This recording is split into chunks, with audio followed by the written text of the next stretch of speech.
What is going on, everybody? Welcome to another brand new installment of For the Love of Wrestling. I, of course, am your host, the Renegade of Wrestling, JJ Williams. Happy Monday. Good to see everybody today. Good to see everybody coming into the chat room and everything, joining the stream. Love to see it. Today, of course, we are going to discuss last week's episodes of TNA Impact and WWE Smackdown. Got a lot to get into. TNA Impact kicked off, and as the show came on the air, you had Josh Alexander and Hammerstone brawling at the ringside area. Security tried to break them up. The walking weapon is bleeding. Tommy Dreamer comes out and he tries to restrain Josh Alexander, asks him to go to the back so that he can address Hammerstone and address the Philadelphia crowd. He tells Hammerstone how Josh Alexander is the face of the company and how he busted his ass to get to the position that he's in. And then Tommy goes on to say that he put his stamp on Hammerstone because he sees the same in him for the future. Tommy puts over the Philly crowd at the old ECW arena, talking about how they're one of the greatest crowds you could ever perform in front of. They will be honest with you. They will let you know if you're good. They will let you know if you suck. Hammerstone then says, "Thank you, Tommy," before attacking Tommy Dreamer. Walking Weapon comes back out, makes the save, and says they're finishing this at Rebellion in a last man standing match. So we already had the match was going to be going down at Rebellion, which of course is this Saturday, April 20th, at the Palms Hotel and Casino in Las Vegas. We will be covering it here across the multiverse of media via watch long format as always. Looks like it's going to be a stacked show. From there, we go to the Laredo Kid versus Crazy Steve in a match for the Digital Media Championship. Match was decent. Laredo Kid lost his cool a little bit, allowing Crazy Steve to get into his head. I was hoping for a lot more in this match, if I'm being honest. It wasn't bad, but I was expecting a lot more. We then had the Time Machine backstage. Shelley apologizes for his behavior as of late, says they're stronger together, and they all give a group hug. Of course, this is leading up to what will eventually be their farewell match. We had ABC versus First Class. First Class, the team of AJ Francis and Rich Swann. This was a damn good match. For everything that people say about Top Dollar, AJ Francis, this was a pretty damn good match. Granted, you had the ABC in there. They're a phenomenal tag team. Dirty finish, but what's to be expected from heels? Joe Hendry came out after the match and does his take on the theme to the Fresh Prince of Bel-Air. This was just hilarious to me. It was. I do admit, and I told Noah this, Joe Hendry is getting closer and closer. I'm not going to lie. I still don't believe yet. Don't get too excited in the chat room there, Datilla. But I do find myself being thoroughly entertained by him on a consistent basis, at least his microphone ability. His matches, I can't really say about a great match he's had, but his microphone ability is spot on. We then had Dimeless Dana Brooke, Ash by Elegance, and she wants the match at Rebellion because the fact that Steph DeLander took her spot in the 6-woman tag match and won So she feels that she should be the challenger now. Excuse me, it wasn't a 6-woman, it was an 8-4-1. Took me a second to remember the stipulation because it was a couple weeks ago, but Steph DeLander got inserted into the 8-4-1 match, won the match, and because that was supposed to be Ash by Elegance's spot, she feels that she should be the number one contender, and Santino just flat out tells her no. We then went backstage and had Mustafa Ali and the Grizzled Young Vets. Awesome segment here. I'm really enjoying the Grizzled Young Vets on my television as something other than the dyad. As each week passes, I understand more and more why Noah hated their presentation so much in NXT. I get it, and I can't say that I blame them. I don't think that the schism gimmick was horrible all the way around. I just think maybe they had the wrong people inserted in the stable. We then have Santino Marella presiding over the contract signing between Jordan Grace and Steph DeLander. Jordan Grace firing off shots here. I was cracking up, talking about how she's beaten Steph DeLander before. She's even beaten Matt Cardona, who was out there with her, called him her bitch. Again, I'm enjoying Jordan Grace more and more with each segment too, because there was a point in time about a year and a half ago where I could not stand Jordan Grace. And it had nothing to do with her in-ring presentation. It was more because of how she presented herself out of the ring. The way that she was firing off at Tony Khan about Jonathan Gresham's Ring of Honor presentation. The comments she was making about how Chris Benoit wouldn't be able to hold a candle compared to today's wrestlers, wouldn't be able to go toe-to-toe with the skill level of today's wrestlers. That was the stuff that turned me off to her. Not necessarily her in-ring performance or her ability, but just her mouth. And I've found myself coming back over to the other side and enjoying her a lot more now. So kudos to you, Jordan, for whatever it's worth on getting my respect back. The system then tries to recruit Masha Slamovich. They want her to team with Alicia Edwards so that they can go for the knockout tag titles. And then we actually get a Jonathan Gresham vignette teasing his debut. Gotta figure they're going to have it be a major thing, so they may have it be this Sunday at Rebellion, or Saturday, excuse me. From there, we go to Trent Seven versus Moose. Good but short match. Moose gets the win, as we would expect.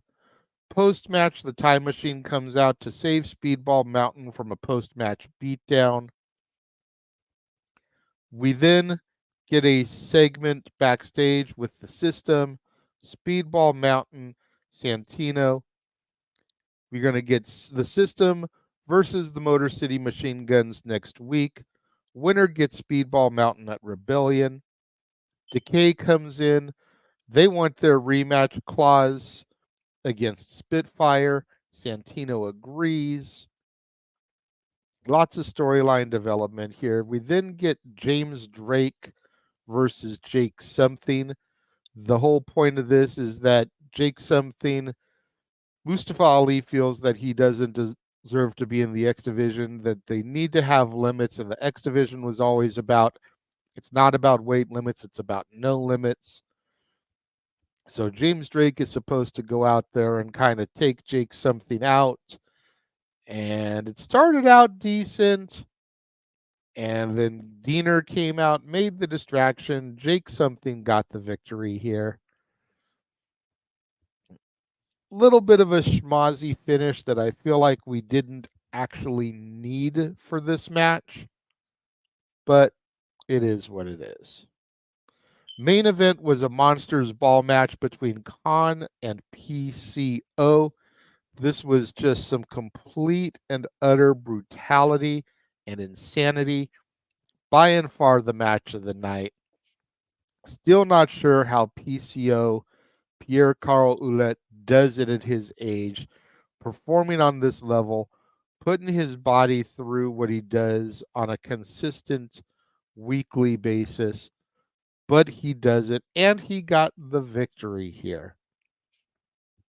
Great stuff in this Monsters Ball match. I highly recommend going back and checking it out. That is going to just about wrap up the TNA Impact portion of this. I would say that last week's Impact, I'll give it an 8 out of 10. There was definitely a little bit of filler, didn't care about the schmozzy finish, but we're right there. We're rolling towards Rebellion. So you got to figure there's going to be more storyline development than matches at this point because they want to save the big matches for the pay-per-view and they want to give you the reasons as to why everything's going down. So I get it. That being said, we're going to take a quick commercial break, show you guys all the upcoming watch-alongs that'll be presented across the multiverse of media. This trailer is already out of date because we've just added 2 more to it. That updated trailer will be debuted today on Meech's Musings, 4:30 Pacific, 7:30 Eastern. But in the meantime, here's everything else that we will be covering.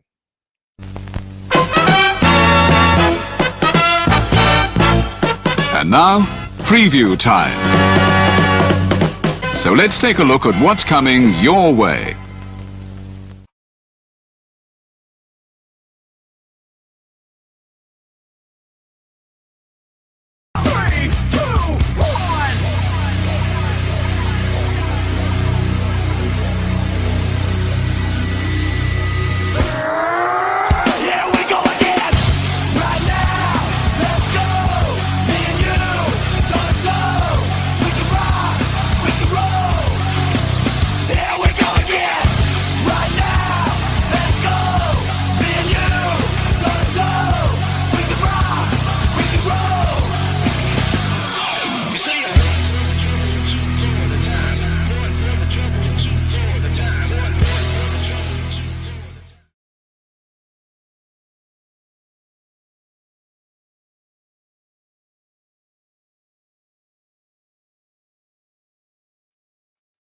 And we are back. During the trailer there, Datilla said that in her opinion, Khan should have won. He needed to win more. I agree. Ever since Khan and PCO started feuding, I said Khan needs the victory. He needs to establish himself more, especially with the dissolving of the design prior to this feud beginning. Khan needs this victory and this feud win to assert himself.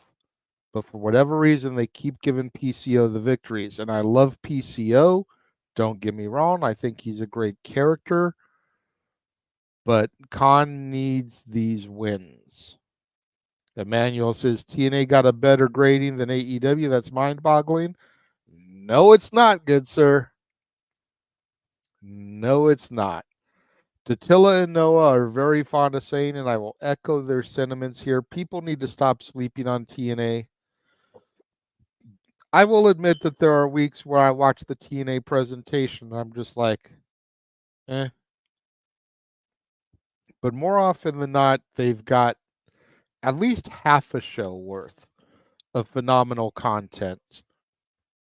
And when you compare half a show worth of garbage content to what we saw in AEW Dynamite last week and the entire air being sucked out of the broadcast thanks to a 2-minute video clip and the 15 minutes of TV time that surrounded that 2-minute clip, it's not hard to put on a better show. It's really not. Most backyard wrestling companies could put on a better show than what we saw in AEW Dynamite last week. Facts. Moving on to WWE Smackdown, the American Nightmare, our new WWE Undisputed Champion, Cody Rhodes, comes out to kick the show off. He addresses The Rock. What he says, he doesn't tell us what The Rock gave him, but he does say that what The Rock gave to Cody Rhodes was something that Cody actually had given to The Rock. So that's an interesting little twist in the dynamic. Cody goes on to say that they're going to do a contendership thing here this evening, two triple threat matches where the winners will face off next week one-on-one to see who faces Cody Rhodes next at Backlash in France. Those competitors are Rey Mysterio, Kevin Owens, AJ Styles, Bobby Lashley, LA Knight, and Santos Escobar. Cody goes on to say that if you're going to come at the king, you better not miss. Interesting little heel tagline there, I thought. Cody's supposed to be a babyface, but I feel like everybody in this little, I don't know if you want to call it a tournament, but these two qualifying matches, I feel like everybody thrown in here is pretty well paired off because you got Mysterio and Escobar, you've got Styles and Knight. The only ones that don't really click up are Owens and Lashley. Those two really don't click up at all. So you almost knew that those two weren't going to have a shot. But if you wanted a big time match on TV for one-on-one to see who was going to challenge, Mysterio and Escobar has got great heat going, good rivalry. That would be a good way to go. And then the LA Knight AJ Styles rematch. So I thought this was good the way they set things up. Then had the Bloodline try to go to their locker room, but now that dressing room belongs to Cody Rhodes because that's the champion's dressing room. We get our first triple threat match, LA Knight, Bobby Lashley, and Santos Escobar. Solid, fast-paced match. The Pride and the Legado del Fantasma were all involved at ringside, and because of them getting into it, it allowed LA Knight to steal the victory in this first match. We know he's going on to face the winner of AJ Styles, Rey Mysterio, and Kevin Owens. Very, very good match to open the show up. We then go backstage and we've got Kayla Braxton with the entirety of the LWO basically getting Ray's thoughts on his match coming up later in the night. Interesting little note. Everybody was wearing LWO merch except for Carlito. Carlito was wearing his own shirt. Seeds being planted, to be sure.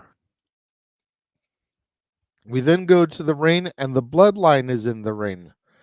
And Paul Heyman tries to take accountability on the microphone,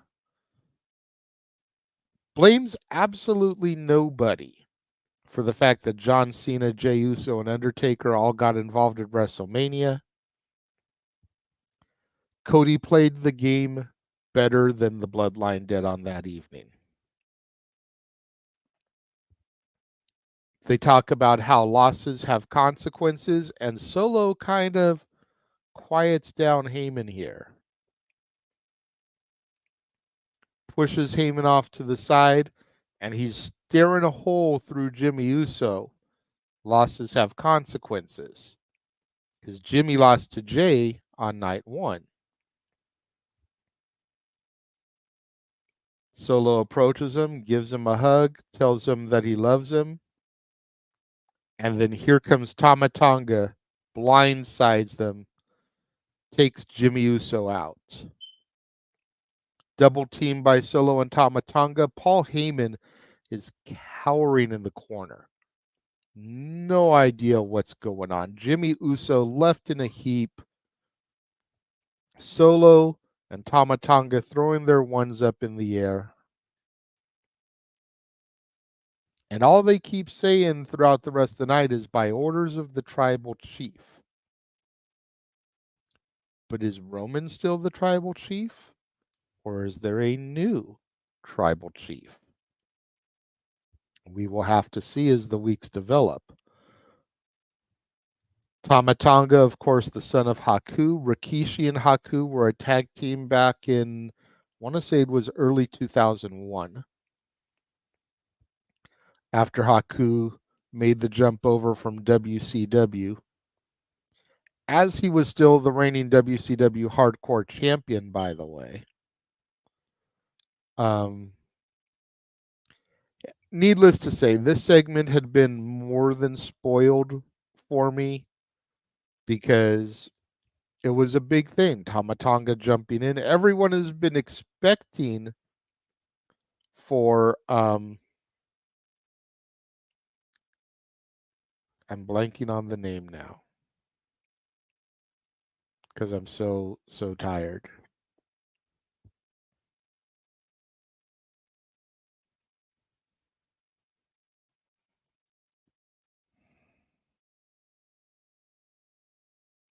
It's the other guy's name.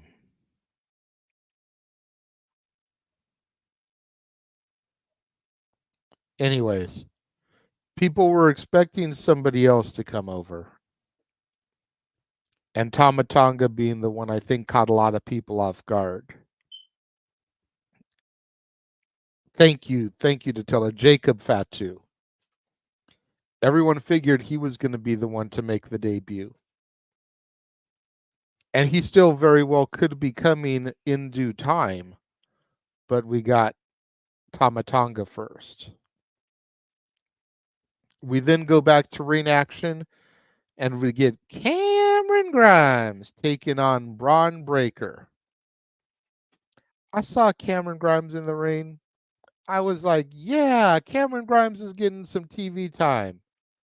I heard Braun Breaker's music. I was like, dearly beloved, we are gathered here today for the funeral of Cameron Grimes because I knew Braun was just going to decimate him. At least these two worked together in NXT, so Cameron knew how to put Braun over really well and make him look like $1,000,000. Breaker made short work of Grimes, squashed him, but again, the fact they've worked together, Cameron was able to make Braun look more devastating than most people probably would have. We then get an AJ Styles promo, similar to Mysterio. AJ is trying to put over the match later on this evening, his title shot opportunities. And then we get Bayley coming out to the ring, and she addresses the crowd. And she kind of just soaks in the cheers for a minute because it's been so long since she's been cheered. She starts to talk about opening things up to people and giving out opportunities. And here comes Tiffany Stratton. It is Tiffy time on SmackDown. And she feels like Bayley is about to give an open challenge and she wants to accept it. And Bayley's like, oh, no, this isn't an open challenge. I know exactly who I want to face off against, Naomi.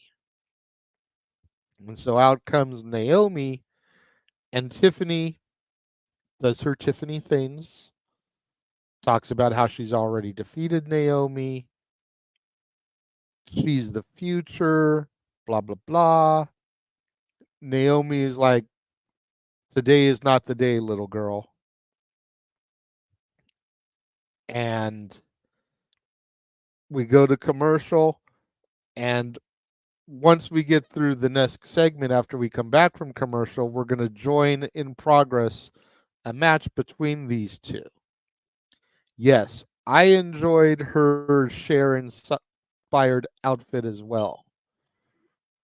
I thought that was a very nice touch. It definitely fits the Tiffy Time character. And for those of you older than me, we're not talking about Cher as in Sonny and Cher. We're talking about Cher from Clueless, Alicia Silverstone. After the commercial, before we join the match, we've got Kayla Braxton outside the trainer's room. She attempts to get words from Paul Heyman, who's coming out of the trainer's room, checking on Jimmy Uso. Tama Tonga tells him that it was once again orders of the tribal chief. And we move into the match. The winner of Naomi versus Tiffany Stratton will get to face Bayley. Fantastic women's action. People need to stop sleeping on Tiffany Stratton. There's a reason that she got called up as quickly as she did. She is going to be the face of the women's division for WWE in the next couple of years. Seriously. Naomi got the victory here, but that is perfectly fine because if we're being honest, and I know Datilla's going to hate to hear it, but we all know Naomi's going to lose this match to Bayley at Backlash or whenever they pull the trigger on it, if they do it before Backlash or at Backlash. We know Naomi's going to lose. So, not to sound mean, but I'd rather Naomi go down to Bayley than stunt the growth of Tiffany Stratton and have her lose to Bayley this quickly. I would rather we continue to build Tiffany in other ways, maybe have her get Miss Money in the Bank or have her win the Queen of the Ring tournament. Because if the center of the universe can become the Queen of the Ring, I think she will just be insufferable. And I'm here for it. I think it'll make for some great television. Got a $10 super chat from Emmanuel. Thank you, Emmanuel. This is for game night. Appreciate that. I remember you saying you were going to do that. Why is Bayley acting like a heel still? Feels counterproductive knowing Bayley won't face anyone she can easily beat. I don't feel like she's acting like a heel still. I feel like Bayley feels the way that Datilla and some of the staunch TNA supporters feel, and that's that ever since Naomi came back, she just hasn't been getting the push she deserves. Like she literally goes from dropping the Knockouts title in January to appearing at the Rumble to being a glorified jobber for the better part of these last few months until WrestleMania. I think Bayley wants to try to help reestablish Naomi's equity within the company. And even though we know Naomi's going to lose the title match, doesn't mean that Bayley can't present her as somebody that needs to be taken seriously. Like, hey, look, don't forget this bitch can actually wrestle her ass off. And that's a lot of ass. So that's a lot of damn good wrestling. Just throwing that out there. I don't think she's still acting like a heel. If Bayley was going to face somebody she could easily beat, then I feel like her first match would be against like Zelina Vega. You know what I mean? Somebody that level. Scarlett. I feel those would be her first matches, but they're not. She's actually going up against a former multi-time women's champion and a champion for multiple companies.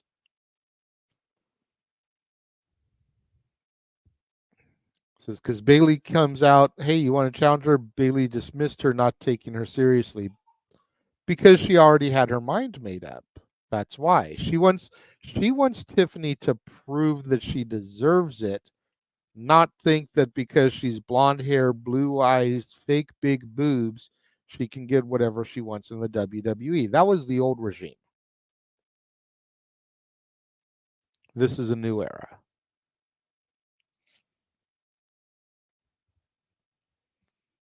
We then had a promo from 8-Town Down Under. Great stuff here. Good comedy. Lots of humor. I'm so happy for these two guys. Like, seriously. Grayson Waller and Austin Theory deserve the world right now. People scoffed at me when I said The Miz was going to be big back when he debuted. Look at The Miz now. Look at all his accomplishments. Austin Theory and Grayson Waller are going to get to that level as long as they can stay healthy and they can stay out of backstage drama. As long as they can do those two things, sky's the limit for both of them. We then had a Logan Paul video promo shot on his phone and submitted in, talking about all the social media interactions that were received as a result of him and his moment and his team. Very good for Logan Paul and the Prime team. We then had a women's tag team match as Piper Niven returned alongside Chelsea Green to take on Jade Cargill and Bianca Belair. Really good to see Piper come back, but Chelsea Green got jaded once again. We also got a cryptic message that popped up on the TV screen during the match. I had heard people talk about it, kind of wanted to see it for myself, so I rewound it back and I literally was play pause, play pause, play pause, play pause until it took over the majority of the screen. It says, "You forgot about us." Definitely think this is going to lead to Uncle Howdy, Alexa Bliss, and whoever else they decide to put into this gimmick. Possibly the Wyatt Six, returning. I've heard rumors that Eric Rowan has canceled upcoming appearances on the indie circuit due to contractual obligations. Got to figure Braun Strowman is just about ready to come back as well. So there you've got Uncle Howdy, Eric Rowan, Braun Strowman, Alexa Bliss. You've got 4 out of 6. So now who do you fill the other 2 with? Some people on social media were saying Nikki Cross. Possibly. My only issue with putting Nikki Cross in there, even though that gives us a tag team to go for women's tag titles, and we've got a men's tag team in Strowman and Rowan that could go after the men's titles. My only issue with Nikki Cross is Alexa Bliss is too much of an alpha female. She's not going to like anybody else being around taking her spotlight. But even if we throw Nikki Cross in there, I'm thinking Joe Gacy for the 6th. Joe Gacy has been considered, with his cult style gimmick that he had for a while with the Schism, kind of doing that Bray style gimmick. I feel like he would work very well in this Wyatt 6. Would be a good way to drag him into this. We then had a KO promo as he's walking to the ring, getting ready for his main event match. He even tosses the microphone to Jamie Noble, tells Bruce Pritchard to hit his music. Great stuff that they did here, stuff that you normally wouldn't see. Go into the main event, KO versus AJ Styles versus Rey Mysterio. Intense, hard-hitting, drag-out brawl. Loved the finish of this, as you had AJ Styles hit the Styles Clash onto Rey Mysterio off of the turnbuckle, an Avalanche Styles Clash. And he freaking lands on KO and then rolls through, pinning Rey Mysterio. Amazing finish here. So good. So we're going to get AJ Styles versus LA Knight next week to determine who's going to face Cody Rhodes. Not really a huge surprise here. There's still lots of fuel in this feud for Styles versus Knight. And now we can turn it into a number one contendership match against Cody. And then we can even have the loser cost the winner the match against Cody to further the storyline even more. I don't really want to see that, because then we're going to start the whole, oh, Cody can't win clean. First, he had the Avengers assemble to win the title at Mania, and then, theoretically speaking, LA Knight costs AJ Styles the title match at Backlash. Don't want to build this reputation of Cody Rhodes needing outside shenanigans to win the title, to win the match. So I don't want to see it happen, but let's be real, there's enough heat in this feud to cause booking like that. All in all, I thought SmackDown was a good show. I would also say there was a little bit of filler here, maybe unnecessary, coming off the heels of WrestleMania. I would actually give this show an 8 as well. So I've given SmackDown and Impact the same grade for this week. That should tell you what Impact is doing if they're on the same level as SmackDown. Just think about that. Going to take another moment. We're going to rerun that watch along trailer. Now, I take that back. We're going to run our Friends of the Multiverse trailer, show you how you can find and follow all of those people associated with the Jeff Meacham Network Multiverse of Media. Come back. We're going to hit you with the shills, and we'll get out of here. Stay tuned.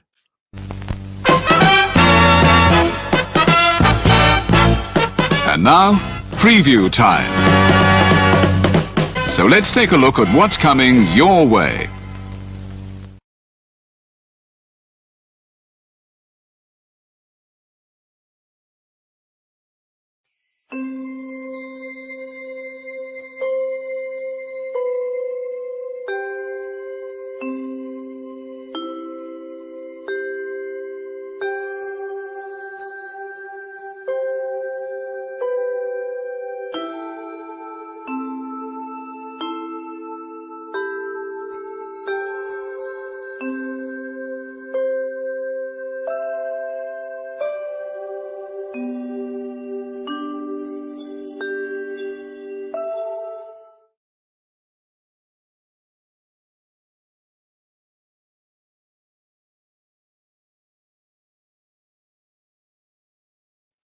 And we are back.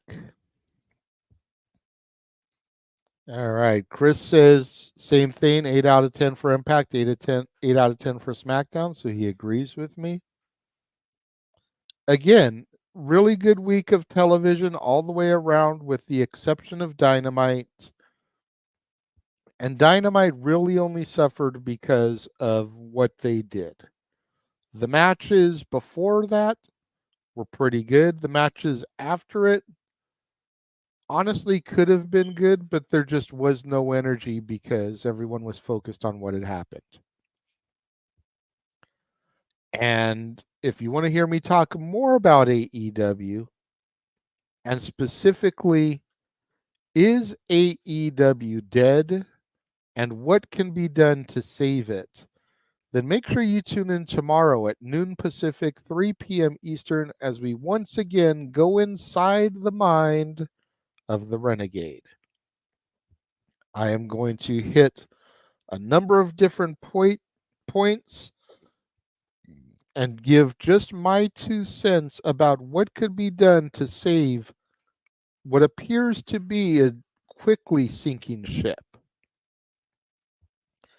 of course, in addition to that, later on this afternoon at 4:30 p.m. Pacific, 7:30 Eastern, Jeff Meacham will be live with another edition of Meach's Musings. You're not going to want to miss out on that.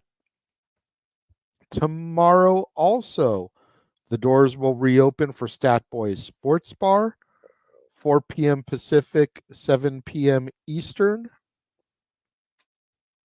Make sure you tune in for that. And of course, same bat time, same bat channel as this morning. Make sure you tune in tomorrow to For the Love of Wrestling as I discuss and review tonight's episode of Monday Night Raw. Want to thank everybody for joining me and tuning in today. Thank you again, Emmanuel, for the $10 super chat. Greatly appreciate it. And until tomorrow, I will catch you guys later. The Jeff Meacham Network's Multiverse of Media. For over 15 years, the recognized symbol of excellence and the standard bearer in coverage of sports and entertainment. Thank you, JJ. Appreciate you.